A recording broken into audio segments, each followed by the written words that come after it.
Bom, Fernando, é o seguinte, a ufologia, assim como várias outras ciências, né, ela não está livre dos fakes, né, das farsas, né, e das lendas, mitos que cercam o estudo.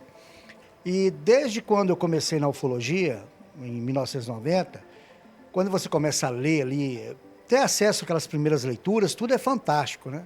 Então eu ficava fascinado ali quando eu pegava a revista Planeta e lia aquelas coisas mirabolantes, né? Eu ficava viajando naquilo, lendo Eros, Deus Astronautas. E como naquela época a nossa capacidade de discernimento era muito pequena, né? A gente não tinha internet, não tinha... Então, quando você queria até confrontar um tema, era difícil. Você não tinha como buscar informações até para confrontar aquela informação. Então, hoje aqui eu peguei algumas coisas que povoam esse imaginário da ufologia, que são coisas que, se você entrar, por exemplo, se você participar de grupos ufológicos, você vai ver que isso sempre está ali aparecendo. Recentemente em lives, né, na internet, eu vejo ufólogos experientes falando sobre essas coisas que são falsas, mas apresentando como sendo verdadeiras, que eu acho até assim, uma falta até de informação mesmo, de passar pro ouvinte. E tem um pequeno detalhe que semana passada eu falei sobre a Pedra de Palenque, né? Talvez seja a única, vamos dizer assim, forma de que me deixa... Do passado, né? Do passado, dos maias, né? Que ainda me deixa em dúvida se tem uma coisa a ver ou não com extraterrestre. Explica pra galera Gente, Pedra de Palenque, inclusive, eu falei com a nossa produtora aqui, o Paulo até mandou, a Amanda, né? E o Paulo mandou a imagem para ela. Então, essa pedra dá a entender... Né? Ela fica em cima de a tampa de uma tumba. De uma tumba, exatamente. Lá no México, lá em Palenque. Mais ou menos datado de 200 anos antes de Cristo. Então, a ideia que se mostra ali é que tem uma pessoa, né? Um índio, né? Pode falar índio, né? Pode. Não, já não pode. Né? Agora é indígena. É indígena. Então, ele está pilotando uma nave com um respirador, um acelerador lá no pé. Então, é uma coisa assim que leva a gente a ter uma dúvida se tem ou não a ver. Mas o mais para mim, é tudo groselha, entendeu? É tudo com suco de uva. Essa aí que está em dúvida, né? Se eles tiveram contato ou não. Não, se isso é um desenho de alguma... É porque na UFO-arqueologia ela se baseia em referências do passado, que comprovaria que no passado esses povos antigos tiveram conexão com seres que vieram do espaço. E a Pedra de Palenque, até o Eric von Däniken, no livro dele, Eram os Deuses Astronautas, a capa dele é a Pedra de Palenque, que mostra, segundo, né, os defensores, seria ali um paleoíndio, né, um maia, pilotando uma espécie de nave, né, operando aparelhos e tudo mais. Só que aí vem várias explicações arqueológicas, dizendo que não, que aquilo ali representa outra coisa, mas fica a dúvida, né? Então, quem tiver curiosidade, que estiver só nos ouvindo, depois pode procurar na internet Pedra de Palenque, que vai ver ali o que é, né? É uma representação em baixo relevo. E outra coisa, você vê, por exemplo, na década de 60, 70, onde o nosso Google era a enciclopédia Barça, vamos dizer, uma biblioteca, né? Que a gente ia atrás para ficar sentado lá pesquisando, né? Hoje, por exemplo, você olha... Maias e os astecas. Exatamente. Exatamente. Então, era tudo mais difícil. Então, era fácil a gente acreditar em coisas, né? Que o Eric von Däniken falava, por exemplo. Então, e você vê que o livro Eram os Deuses Astronautas é o livro do achismo. Ele fala assim, seria isso, seria aquilo, talvez isso aqui e tal... E o Paulo mesmo fez um trabalho, ele vai até mostrar alguma coisa aqui, sobre as pirâmides. Como é que nós somos enganados. Não, mas eu vou te falar aqui na sequência aqui... Na verdade, eu acho que nem é enganado, né? É enganado assim, entre aspas, né? Eu acho que hoje a gente tem mais recursos. Exatamente. Para pesquisar, para ir a fundo, né, nesses estudos. Essas pessoas que lançaram essas primeiras dúvidas, muitas delas, inclusive, eu acho, né, quem fez o livro Eram os Deuses Astronautas, com dúvidas sinceras mesmo, né? Com questionamentos que, de fato, faziam pensar. E com o recurso que temos hoje, Exatamente. é mais fácil, talvez, cair por terra algumas coisas que as pessoas acreditam. Não, mas como tudo na vida, justamente. né? Como tudo na vida, né? A ciência, ela é uma autocorreção.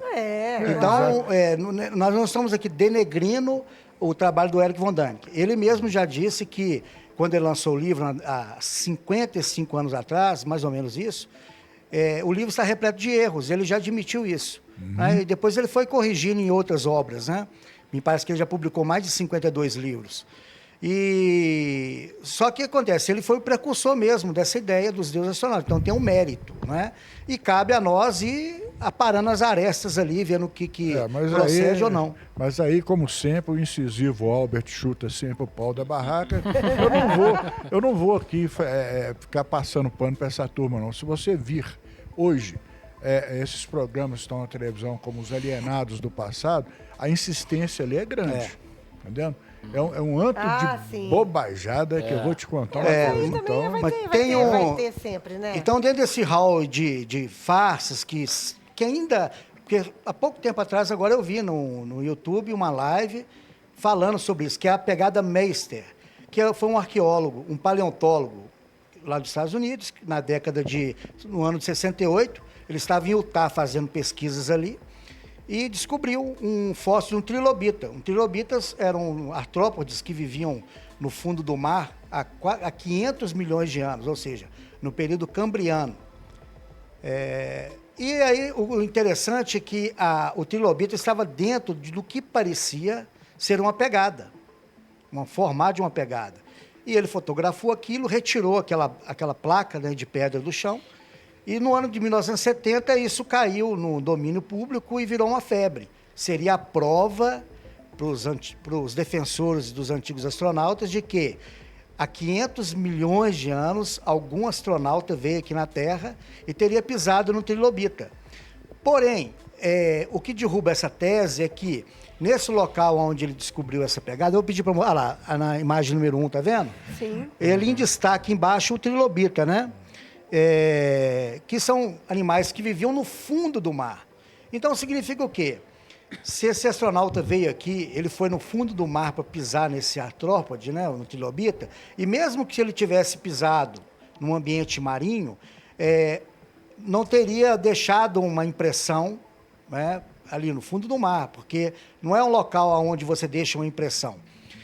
Sugere o quê? Que isso aí nada mais é do que uma formação natural. E foi já explicado isso. Porém, muitos ufólogos ainda continuam mostrando essas pegadas aí até hoje.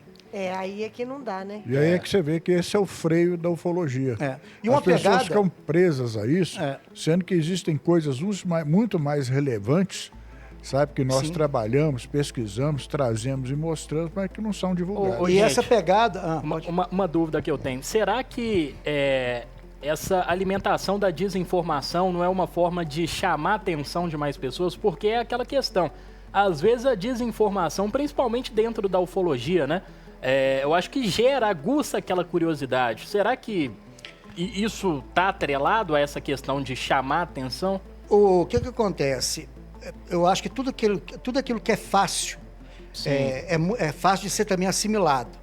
Por exemplo, o cara chega e fala assim, encontramos uma pegada de 500 milhões de anos que mostra ali, supostamente... Então a pessoa fica fascinada com aquilo. Sim. Então ela deixa os questionamentos de lado e passa a acreditar naquilo. Ao passo que são poucas as que falam assim, poxa, mas será possível? Né? Tem uma coisa também que vocês estão falando aí, eu ganhei do meu pai há muitos anos atrás, muitos anos mesmo, um livro que chama Os Últimos Mistérios do Mundo, que são sobre todas as civilizações antigas do mundo, de Egito até Machu Picchu. E Machu Picchu, por exemplo, na época que o livro foi lançado, é um livro enorme, grosso, assim, os arqueólogos, eles achavam que Machu Picchu tinha sido criada, era uma cidade com uma função. Anos depois, descobriram que Machu Picchu era uma cidade com uma outra função. Mas isso baseado em estudos Isso, e tal, justamente. que está em constante... E pelo que eu sei, constante você já evolução. esteve lá, né? Já estive lá 2 Pois vezes, é. inclusive. E nas pirâmides do Egito também, nesse livro, eles falam uma coisa, um estudo que eles estavam seguindo, e tempos depois eles descobriram que as pirâmides foram construídas de uma forma completamente humana Sim, mesmo. normal. Exatamente. Não tinha absolutamente Mas, nada de... Mas a ciência é de isso. muito... Fernandinha, você que esteve em Nazca também, né? Sim. Você pode perceber que isso aí na década de 60 e 70, esses desenhos vistos lá de cima, que aqui de baixo você não conseguia, dava realmente, vamos dizer, a assinatura definitiva que isso era feito por gente lá de Mas cima. olha, Nazca, eu vou te falar. Tem Que ainda duas fica na coisas dúvida, né, que eu Fernanda? fui lá no Peru e que você ainda fica... Que é Nazca, que você olha e você fala assim, gente, pra quem que esse povo tá fazendo esse desenho? Eram os deuses? Sim, não, mas Porque é muito grande. E a segunda coisa é o significado do lago Titicaca. Titicaca quer dizer puma que pula. Por quê? Porque o lago Titicaca, quando você vê, tem o formato de um puma que pula. Meu Deus, como que essas civilizações sabiam que tinha esse formato Sim, do lago? mas em momento Essas algum, coisas ainda ficam aí Sim. meio laicaço, ainda fica meio se perguntando, falando assim... Mas a teoria dos antigos astronautas... E aí, né? E aí? Mas a teoria dos antigos astronautas ela é muito interessante. A gente nunca refutou a ideia de que esses povos do passado tiveram contatos. O que a gente refuta é o sensacionalismo. E continuar com coisas que as pessoas já descobriram, né? Igual, por exemplo, o que eu vou mostrar aqui agora, na imagem número 2, que eu vou pedir a Amanda aí para colocar, é conhecido como os degraus lá do Peru. O que acontece? Esses programas sensacionalistas, inclusive no livro do Eric Von Däniken, mostra esses degraus como sendo escadarias para gigantes. Dizendo o seguinte, por que isso foi construído? Seria somente pelo tamanho para que gigantes pudessem subir, o que explicaria aqueles imensos blocos lá colocados. Porém, esses aí são conhecidos como terraços de Pumatales, né, em Ollantaytambo, no Peru. Porém, na imagem número 3, que eu vou pedir para colocar aí, a explicação sobre isso é muito simples. O que seria, na realidade, degraus para gigantes eram degraus usados para agricultura. Isso. Sim. Que é usado até hoje. Essa foto Até é hoje. recente. E no Peru, era a forma que eles tinham para poder plantar, porque o terreno era muito inclinado. Então, você vê, por exemplo, esses programas aí alienígenas do passado, sustentando até Continua hoje com que essa aquilo teoria, né? que é da... Eu vi agora, há pouco Isso tempo. é que é picaretagem. Então, assim, e as pessoas compram essas ideias, por quê? Porque é fantástico. Que é diferente, Que né? é tipo assim, Inusitado. poxa, quer dizer que foi um gigante que foi lá e pegou aquela pedra e colocou. Só que tudo isso já foi explicado. Mas aí que entra o que o Matheus falou. Sim. O fantástico, ele vende mais do que o real. É verdade. É isso. Né? O mais curioso é o seguinte, aqui na Serra do Cipó mesmo, aqui perto de Baldim, Vila Amanda, nós temos aquela história do Santo Antônio Menino, Santo Antônio Pequenininho. Sim. Sabe que criou-se aquela lenda que um pequeno ser luminoso saindo de uma fenda de uma pedra, na verdade foi transformado então na ideia de ser um santo. Agora eu não sei por que o Santo Antônio Menino ou Pequenininho, porque era um ser pequeno, 1,20 m, luminoso. E ali eles construíram aquela capela. E ali foram feitas romarias. De que ano que era isso, Paulo? Eu nem lembro. Foi na década de 30 que ele Década viu de o ser, 30, né? O entendeu? ser. E a capela foi construída na década de 70, né? E está lá até hoje. Então, essa linha que se tira de um ponto do eu quero crer nisso, sabe? É que deixa a ufologia estacionada. Porque nós somos questionados justamente por causa disso. E quando a gente fala contra, aí pronto. Mas a ufologia, ela é fantástica. Por exemplo, a gente não precisa desses escapismos. Eu falo sempre desses penduricalhos, né? Então, o que me espanta é que hoje, com a disseminação da ufologia nas redes sociais, na internet, e a abertura que está tendo o tema, né, inclusive aqui na 98, é que, em vez das pessoas serem honestas, apresentar aquilo que realmente é fato, ficam ainda cozinhando essas coisas que já foram provadas que são falsas. Né? Outra coisa que está assim, vocês talvez não vejam porque a gente que está mais dentro da área, é constante. E as pessoas sempre ficam me perguntando, e Ratanabá? Né? Aí eu sou obrigado assim. Aí eu sou obrigado assim, mas é constante, né? Toda hora isso vem à pauta. E eu falo assim, gente, é o seguinte, quem inventou essa história, quer dizer, a ficção, né? Quando você vai criar uma ficção, o que você faz? Você estuda sobre um tema. Sim. Então quem foi criar essa história de Ratanabá nem procurou estudar mais ou menos. Por quê? Segundo eles alegam, Ratanabá teria 450 milhões de anos. Nesse período, a Terra, os continentes eram juntos, né? A Pangeia. E o ser humano, ele foi surgir só há 300 mil anos. Ratanabá, eu adoro essa então tem a história. imagem número 4 aí, que Essa mostra, história né, é como era a maravilhosa. Terra. Tá vendo? Ali os continentes unidos, né? Sim. Então, quer dizer, é totalmente sem conexão isso, né? Essa coisa de Ratanabá, porque é feita uma civilização muril, que a arqueologia tradicional não reconhece nada disso. Então, as pessoas que ainda acreditam nisso, né? Basta conversar com um arqueólogo, qualquer pesquisador da área, que vai ver, primeiro, 450 milhões de anos. Não existia. A gente estava na época dos trilobitas ainda, né? Então, Ratanabá também é outra teoria. isso aí. Essa turma aí muito pode forte. facilmente acreditar que a Terra é plana. Né? Ratanabá é ET Bilu? Ele que não, saiu? Os dois têm relevância? segundo essa mesma turma, a Terra Busquem é convexa, conhecimento. ela não é esférica. A galera da Terra plana, né? Da Terra plana. terraplanismo Então, tá aí. Então é isso. Mas, ô Paulo, a questão Misturou do... Terra plana com Ratanabá, misturou Terra plana, Ratanabá e ET Bilu, aí você já sabe o que dá, né, gente? É um carnaval o problema é que muita Carnaval. gente de fora faz conexão com nós da ufologia séria, com essas pessoas, sabe? Então, isso aqui tem que ter essa separação, mas pode falar, Matheus. Nós colocamos no a mesmo questão do balaio. ET Bilu, como que surgiu essa loucura? Eu, pra te falar, nem lembro, mas acho que foi no começo da década de 90 que surgiu isso. Quem espalhou Lá isso Ratinho. foi o Ratinho? É, Foi? lá em Mato Grosso do Sul, parece. Mas eu não vou nem lembrar disso, não. Matheus, é melhor a gente nem ter assunto ET Bilu, não.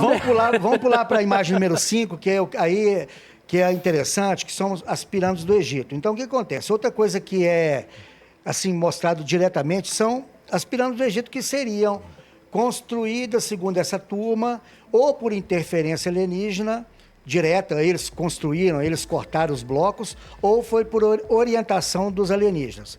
Uma ou outra. Ou foi por orientação, ou foi pela construção deles próprios, né? Utilizando raio lasers, aí eles falam que as pedras, né, são perfeitamente cortadas, tal.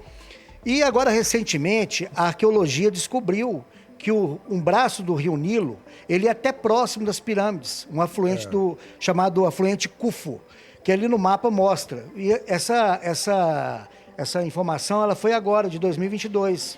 Tem 2 anos que foi descoberto isso.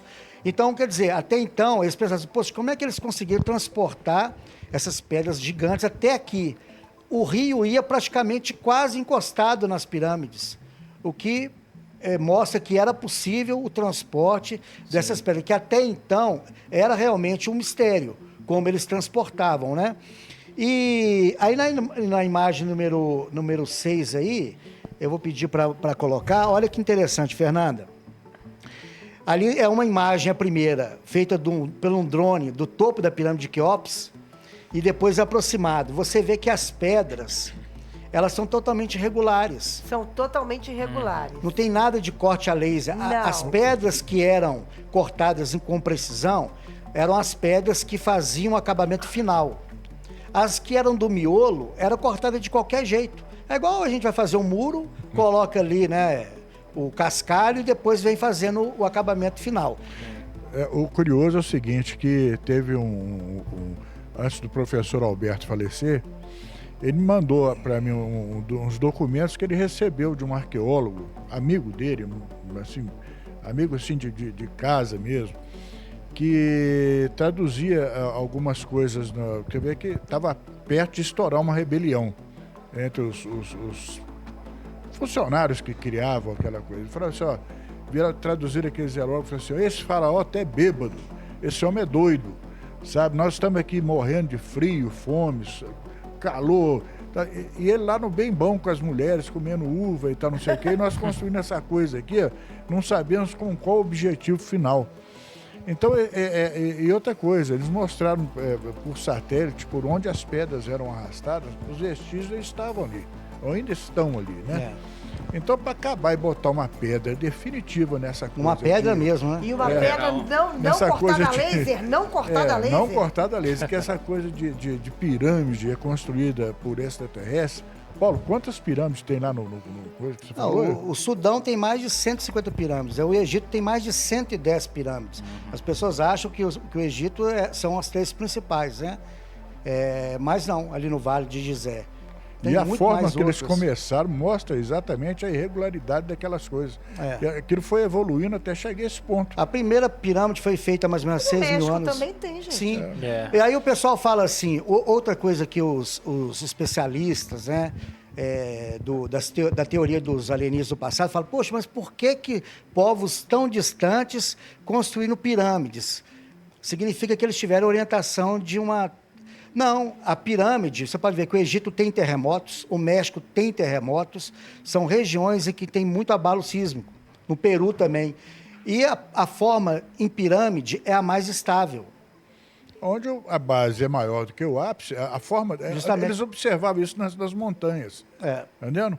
Então é uma coisa de arquitetura mesmo que foi sendo aprendida com erro, e tanto é que a primeira pirâmide feita no Egito, a pirâmide em degrau, ela foi feita como? Ela foi uma variação das mastabas, que eram os túmulos funerários, que os que tinham dinheiro, para o túmulo não ser profanado, eles faziam uma cobertura de pedra. Então, quem tinha mais dinheiro, fazia uma coisa maior. Aí, aquele que morria, que tinha mais, falou assim, olha, eu quero uma maior que aquele, para parecer, né? Só, eu tenho mais dinheiro que aquele, então a minha mastaba vai ter que ser maior. Aí, colocou mais um degrau, a outra, eu morri, eu tenho mais dinheiro, a minha vai ser maior. E foi até que de mastabas em mastabas, de degrau em degrau, virou a pirâmide.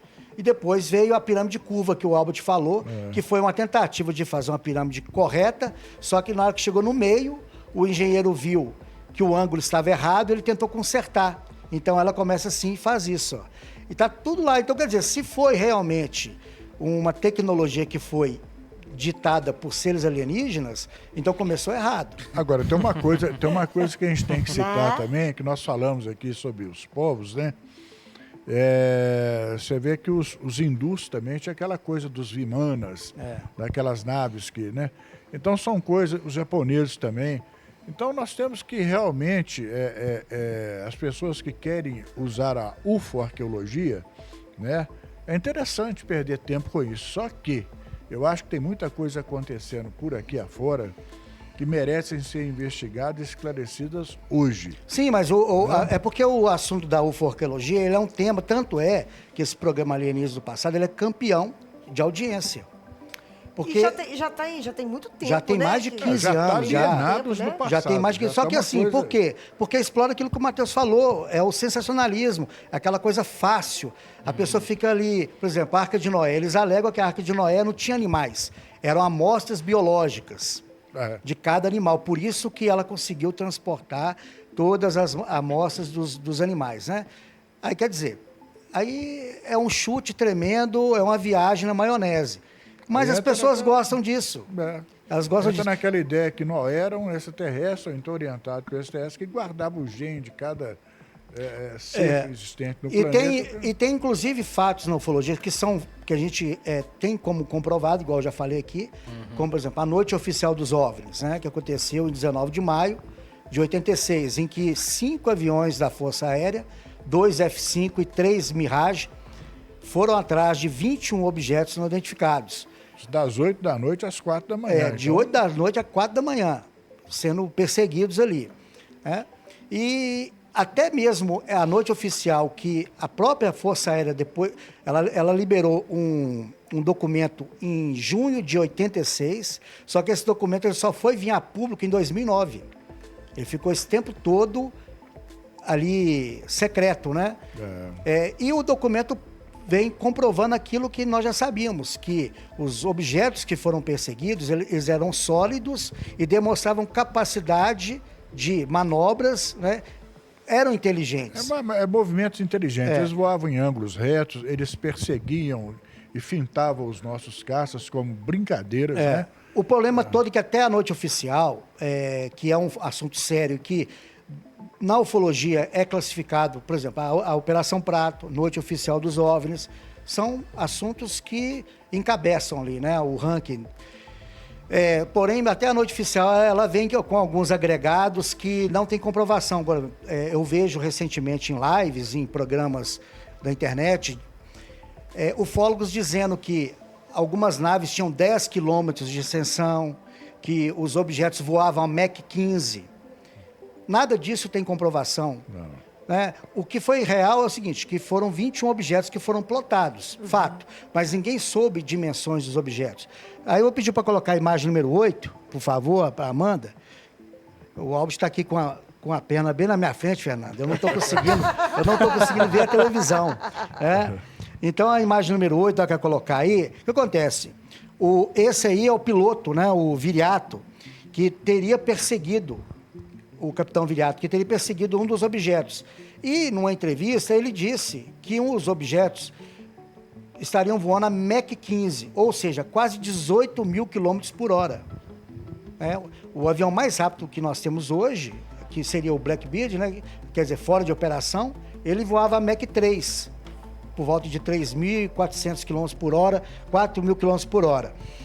Porém, essa informação de que o objeto estava a Mach 15, ela não tem como ser mensurada, ela não tem como ser aferida visualmente. Né? Nós não temos capacidade de ver um objeto a Mach 15. Aí na imagem número 9, que eu vou pedir para colocar aí, o nosso especialista da revista OVNI Pesquisa, o Sérgio Santana, inclusive mandou um abraço para você, lá de Sergipe. Ele tem vários livros publicados sobre essa área militar de aviões de reconhecimento. Ele disse que os radares aqui no Brasil são os mesmos da época até hoje, de 86 até hoje. O que sofreu foi algumas alterações, mas são os mesmos radares. E ele alega que não tem como esse cálculo dessa velocidade ter sido feito. Entendi. De 18 mil quilômetros por hora, né? Acho que aí ela pulou uma imagem aí, mas não tem problema não. A imagem, acho que pulou da... 9. É uma imagem do Sérgio Santana, vê se você localiza aí, acho que é número 7, por favor. Mas então o que acontece? Esse dado é muito interessante, por quê? Porque os céticos, né, as pessoas que ficam ali tentando... tá vendo ali o Sérgio Santana com algum dos livros que ele já escreveu, né? Seu fã, viu, Fernando? Seu fã. E o Sérgio Santana é fera, autor de vários livros, engenheiro aeronáutico, né? Ele tem especialização na área. E ele fala que essa afirmação de Mach 15, ela é infundada, né? Então, assim, aí os detratores da ufologia, as pessoas que querem ali, pegam justamente nesses calcanhares, né? Falam, poxa, mas Mach 15, como é que isso foi aferido? Isso é um chute, aí então tenta derrubar um assunto que é sério, justamente por causa desses pequenos detalhes aí. Então, como vocês podem ver, a ufologia já é fantástica demais para se botar fantasia. Né? Então, você não precisa botar mais fantasia. Então, não precisa, né? Não tem essa é hora da necessidade, gente continuar. Né? Eu vou, assim, inclusive, dar um conselho a essa turma das lives, né? Pesquise, vá ao campo. Final de semana, se você pega a sua namorada ou a namorada pega o namorado, fala, vamos fazer uma visita ali àquela serra, vamos tentar entrevistar pessoas, conversar sobre luzes estranhas, objetos estranhos, seres estranhos, lendas nessa região. Não, mas o Alves está falando uma coisa, é o seguinte, essas pessoas que ficam disseminando essas informações na internet, geralmente não são pesquisadores. São pessoas que gostam do assunto, criaram ali um canal, e estão ali falando, mas sem embasamento. E é muito simples, basta você se unir com pessoas que têm capacidade técnica, que elas tiram essas dúvidas, né? Sobre a operação, a noite oficial, o Sérgio Santana está ali nos orientando. Sobre arqueologia, nós temos o Vanderlei Brito, lá na Paraíba, que é um arqueólogo, que escreveu uma matéria sobre a Ilha da Páscoa. Então, nós estamos cercados de profissionais da área que nos orientam, né?